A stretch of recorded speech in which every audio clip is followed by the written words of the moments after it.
और मुलायम सिंह यादव को पद्म विभूषण सम्मान से सम्मानित किया जाएगा और बेटे अखिलेश यादव ने सम्मान ग्रहण किया है और राष्ट्रपति द्रौपदी मुर्मू ने पद्म विभूषण सम्मान मरणोपरांत उन्हें मिला है और विभूषण ये सम्मान जो है वो अखिलेश यादव ने रिसीव किया।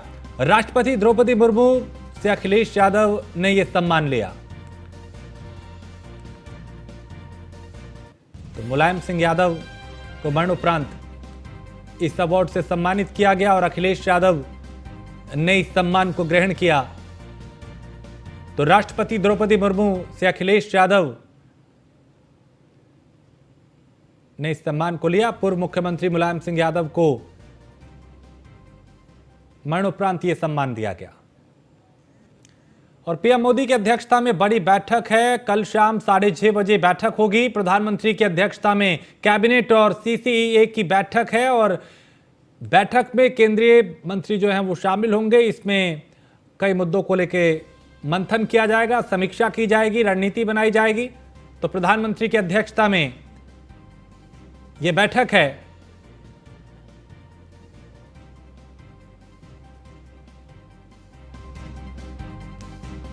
तो पीएम मोदी की अध्यक्षता में बैठक होगी और इस बैठक को लेकर पीयूष तिवारी ज्यादा जानकारी दिल्ली से हमारे संवाददाता देंगे। पीयूष, कल एक महत्वपूर्ण बैठक होने वाली है कैबिनेट की, इसको लेकर क्या कुछ जानकारी?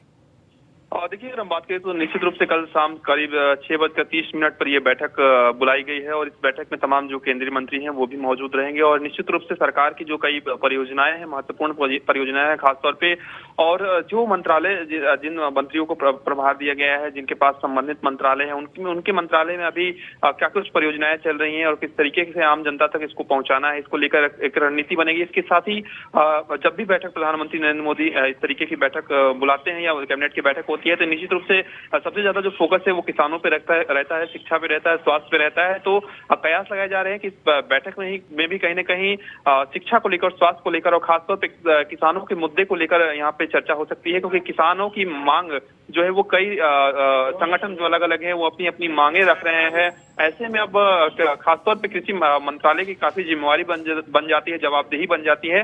तो निश्चित रूप से काफी महत्वपूर्ण जो बैठक है वो बुलाई गई है। कल शाम 6:30 बजे के आसपास ये बैठक होगी और जब भी बैठक होती है तो प्रधानमंत्री नरेंद्र मोदी अपने मंत्रियों को मंत्र देते हुए नजर आ रहते हैं कि किस तरीके से विकास के कार्य को और सुचारू रूप से चलाना है और उसको रफ्तार देनी है। तो काफी महत्वपूर्ण जो बैठक है वो कल कहीं ना कहीं बुलाई गई है कैबिनेट की। बहुत शुक्रिया पीयूष जानकारी के लिए। तो कल एक महत्वपूर्ण बैठक है, प्रधानमंत्री नरेंद्र मोदी की अध्यक्षता में कैबिनेट की बैठक होगी। और सुप्रीम कोर्ट ने विपक्षी दलों की याचिका को खारिज कर दिया। विपक्षी दलों की तरफ से दायर की गई थी याचिका और जांच एजेंसियों के गलत इस्तेमाल को लेकर यह याचिका दायर की गई थी, जिसमें करीब 14 राजनीतिक दलों ने सुप्रीम कोर्ट में इस याचिका को दायर किया था।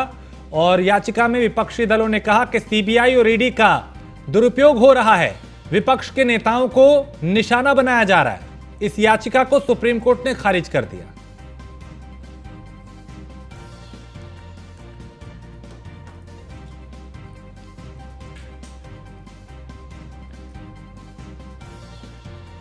तो याचिका में विपक्षी दलों ने कहा कि सीबीआई और ईडी का दुरुपयोग किया जा रहा है और विपक्ष को निशाना बनाया जा रहा है, विपक्ष के नेताओं को निशाना बनाया जा रहा है। तो सुप्रीम कोर्ट ने विपक्षी नेताओं की दलों की इस याचिका को खारिज कर दिया।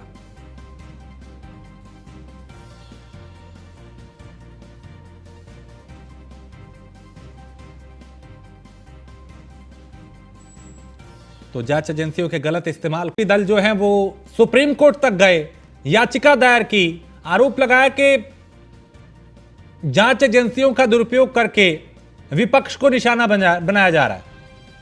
लेकिन सुप्रीम कोर्ट ने इस याचिका को खारिज कर दिया। तो सुप्रीम कोर्ट ने विपक्ष की इस याचिका को खारिज किया, जिसमें यह कहा गया था कि सीबीआई, ईडी और आईटी का गलत इस्तेमाल किया जा रहा है, दुरुपयोग किया जा रहा है, विपक्षी नेताओं को निशाना बनाया जा रहा है, विपक्ष को परेशान किया जा रहा है। इस याचिका को सुप्रीम कोर्ट ने खारिज कर दिया। पीयूष, दिल्ली से हमारे संवाददाता पीयूष, करीब 14 विपक्षी दल जिन्होंने याचिका दायर की सुप्रीम कोर्ट में, कहा कि विपक्ष को निशाना बनाया जा रहा है, खारिज होगी याचिका?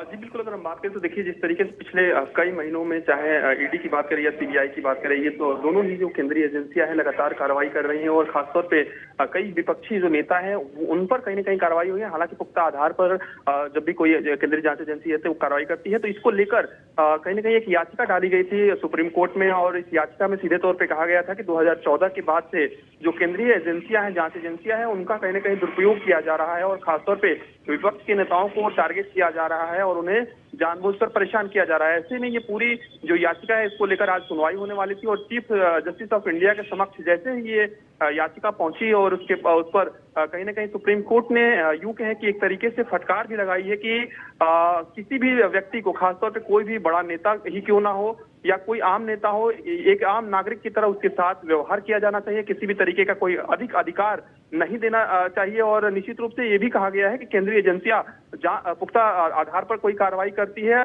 अगर किसी को लगता है कि गलत तरीके से जांच हो रही है या किसी तरीके से भेदभाव हो रहा है या केंद्रीय एजेंसियां जानबूझकर परेशान कर रही है, तो एक आधार दे, एक पुख्ता सबूत दे कि वाकई में इस तरीके के हो रहा है।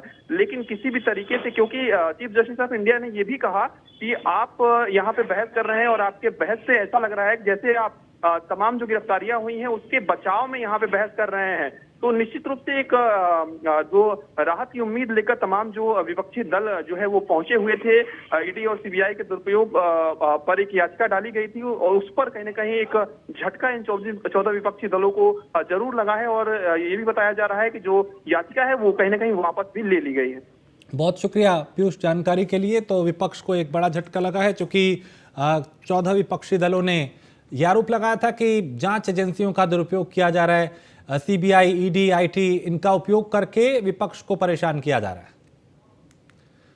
और मनीष सिसोदिया को राउज एवेन्यू कोर्ट में पेश किया गया। आज खत्म हो रही है मनीष सिसोदिया की जुडिशनल कस्टडी। ईडी मामले में सिसोदिया की जो न्यायिक हिरासत है वो खत्म हो रही है और पूर्व डिप्टी सीएम के वकील ने कहा कि ईडी का केस सीबीआई के केस पर आधारित है, मनी लॉन्ड्रिंग का कोई मामला नहीं बनता और ईडी के पास कोर्ट में पेश करने के लिए सबूत नहीं है।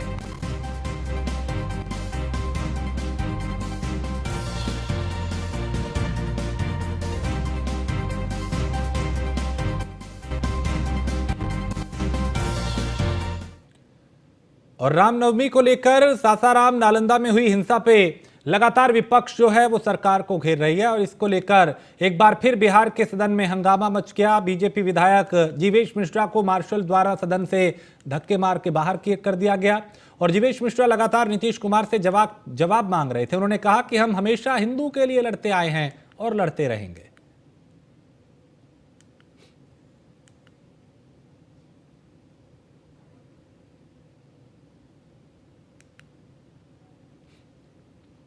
महाराष्ट्र के अहमदनगर में मामूली विवाद को लेकर दो पक्षों में जमकर पथराव हो गया। सूचना मिलने पर मौके पर पहुंची पुलिस ने बल प्रयोग करते हुए बवाल किया और बवाल हो रहा था उस बवाल को पुलिस ने शांत कराया।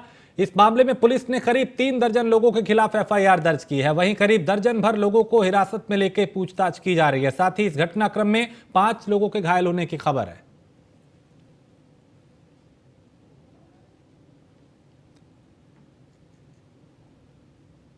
तो पुलिस मामले की जांच कर रही है। दो पक्षों के बीच जमकर पथराव हुआ था, बवाल हुआ था। उसके बाद पुलिस मौके पर पहुंची, कुछ लोग घायल हुए जिन्हें अस्पताल में भर्ती कराया।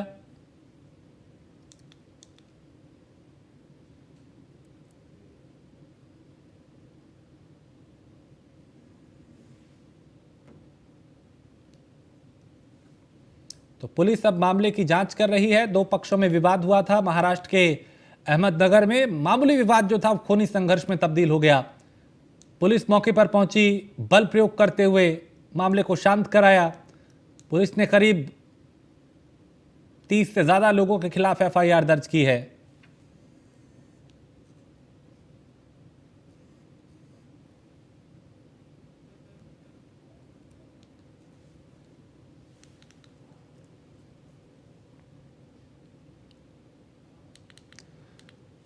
और देश में कोरोना के मामले एक बार फिर बढ़ने लगे हैं। महाराष्ट्र में कोरोना के नए मामलों ने प्रशासन की चिंता बढ़ा दी है। मंगलवार को राज्य में कोविड-19 के 711 नए मामले आए, जो कि एक दिन में लगभग 186% का इजाफा है। और कोरोना से 4 लोगों ने अपनी जान गंवाई। राज्य में पिछले 7 दिन में 11 लोगों की जान गई, जिससे राज्य में कोरोना से मृत्यु दर वर्तमान में 1.82% हो चुकी है।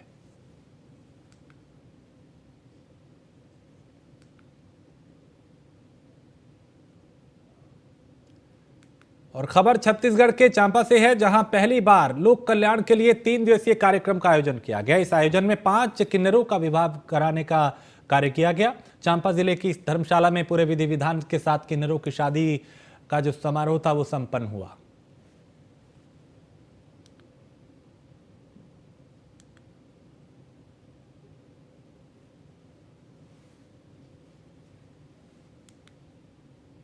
रथ यात्रा निकाले हैं कि हमारे बिलासपुर और हमारा चांपा सदस्य जितने हैं, बुजुर्ग हैं, बच्चे लोग हैं, सब अच्छे से रहें, सबका हाथ पैर सलामत रहे और सबके रोजी पानी में बरकत दें और सबका माता रानी सबका मनोकामना पूरा करें रोजी में और हर बिजनेस में। और जिसका हाथ पैर है और जिसका हाथ पैर नहीं है जी, उनका हाथ पैर माता रानी से दुआ करती हूँ कि उनका हाथ पैर सही सलामत ठीक हो जाए। चांपा में मैं अपने चेलों के किए गए कार्यक्रम में उपस्थित हुई हूँ और हमारी ये जो चेलों ने ये जो कार्यक्रम रखा है उसमें ये है कि उनकी धारणा कि जो हमारे देश में पूरे विश्व में जो ग्लोबल वार्मिंग की जो समस्या हो रही है उससे बचाव के लिए पूरे समस्या जीव जंतु जो सभी हैं उनसे बचाव के लिए हमारी जो कुल माता होती है उनके सामने हमने ये प्रार्थना रखी है कि हमारा देश सही रहे, हमारा विश्व सही रहे।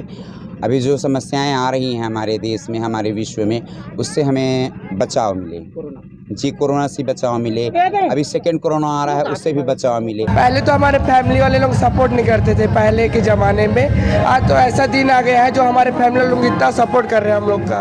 मम्मी है, पापा है, बड़े मम्मी है, पूरा फैमिली हम लोग का सपोर्ट करते हैं और आज हमारी खुशी में आकर खड़े भी हैं, हम साथ दे रहे हैं। यहाँ इन लोग का शादी हो रहा है किन्नर समाज में।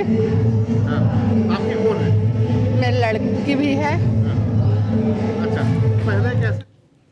और खबर छत्तीसगढ़ के कबीरधाम से है, जहां होम थिएटर से नवविवाहित युवक समेत उसके भाई की जान लेने वाला पागल प्रेमी जो था वो काफ़ी मशक्कत के बाद पुलिस के हत्थे चढ़ा। दरअसल यहां आरोपी ने अपनी प्रेमिका की शादी में दूल्हे को बारूद से भरा विस्फोटक होम थिएटर गिफ्ट किया था, जिसके फटने से युवक समेत भाई की मौत हो गई। साथ ही इस विस्फोट में 5 लोग गंभीर रूप से घायल हुए थे।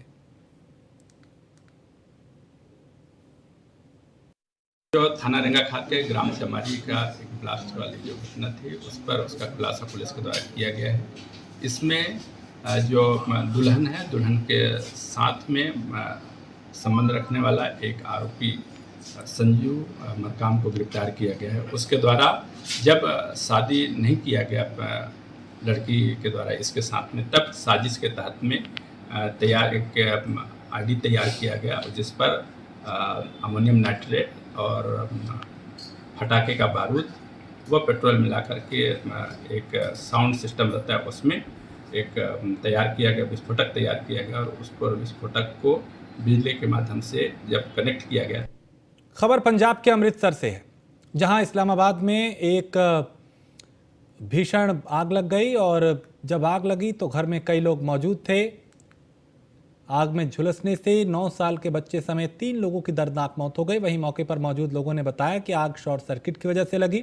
आग लगते ही पूरे इलाके में अफरा तफरी मच गई। दमकल विभाग को सूचना दी गई। मौके पर पहुंची दमकल विभाग की टीम ने काफी मशक्कत के बाद इस आग पर काबू पाया।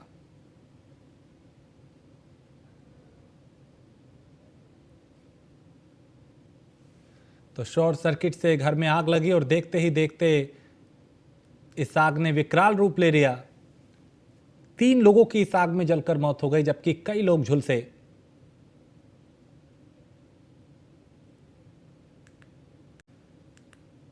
तो जब आग लगी तो घर में कई लोग मौजूद थे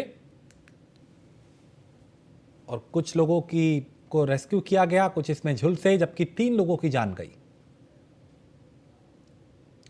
समाजवादी पार्टी के सांसद एसटी हसन ने मुलायम सिंह यादव को पद्म विभूषण मिलने को लेकर बयान दिया। उन्होंने कहा कि हम ये मानते हैं कि वो इससे बड़े सम्मान के हकदार हैं। हम मानते हैं कि उन्हें भारत रत्न मिलना चाहिए।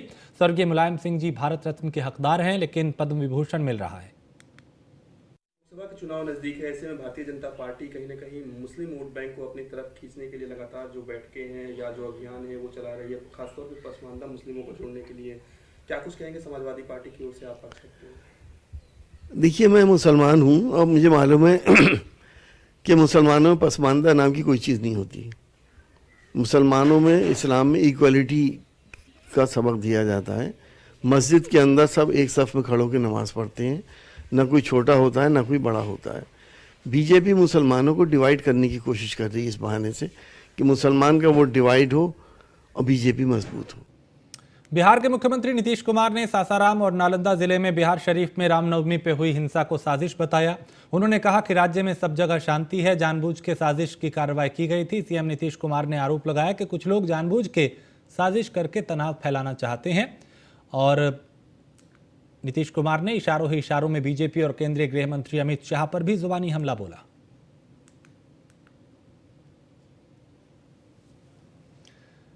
तो शोभा यात्रा के दौरान हुए दो गुटों में हिंसक झड़प के बाद शहर की बिगड़ते हालात को देखते हुए जिला प्रशासन के नेतृत्व में शहर में प्रबुद्ध लोगों द्वारा सद्भावना मार्च निकाला गया। इस सद्भावना मार्च में मंत्री श्रवण कुमार, कई दलों के नेताओं ने लोगों से शांति व्यवस्था बहाल करने की अपील की और मौके पर मंत्री श्रवण कुमार ने कहा कि कुछ असामाजिक तत्वों के कारण जिस तरह से शहर को बदनाम किया गया है वो निंदनीय है।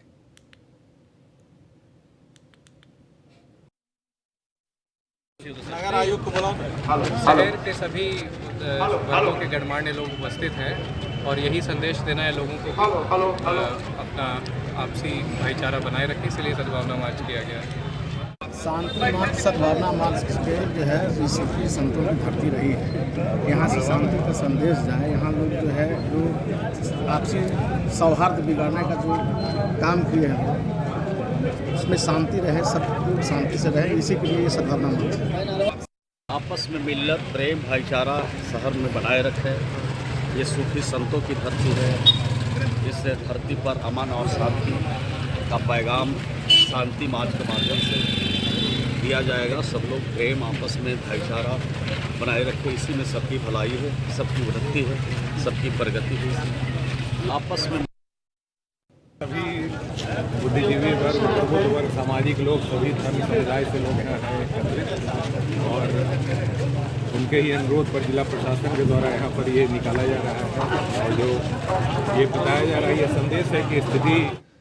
खबर पटना से है, जहां बीजेपी की पूर्व विधायक उषा विद्यार्थी ने पीएम मोदी के विचारों से प्रभावित होकर उनकी जीवन पे किताब लिखी, जिसका उन्होंने शीर्षक दिया है कि राष्ट्र नायक नरेंद्र मोदी राष्ट्रवाद से समाजवाद की ओर लिखी है, जिसका लोकार्पण बिहार विधान परिषद सभागार में बिहार के राज्यपाल राजेंद्र विश्वनाथ द्वारा किया गया। लोकार्पण कार्यक्रम में बिहार बीजेपी प्रदेश अध्यक्ष सम्राट चौधरी समेत कई नेता मौजूद रहे।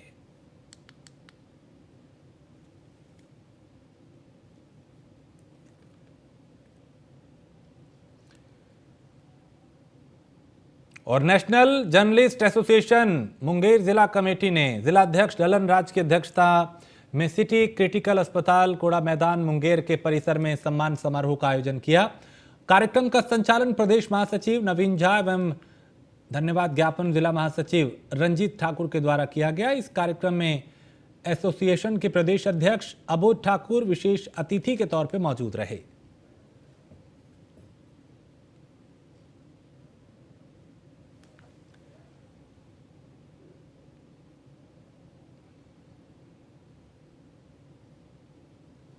तो प्रदेश अध्यक्ष अबोध ठाकुर विशेष अतिथि यहाँ पे मौजूद रहे और कई दूसरे लोग भी यहाँ पे पहुँचे। सिटी क्रिटिकल अस्पताल ने सम्मान समारोह का आयोजन किया और प्रदेश अध्यक्ष अबोध ठाकुर भी इसमें पहुँचे।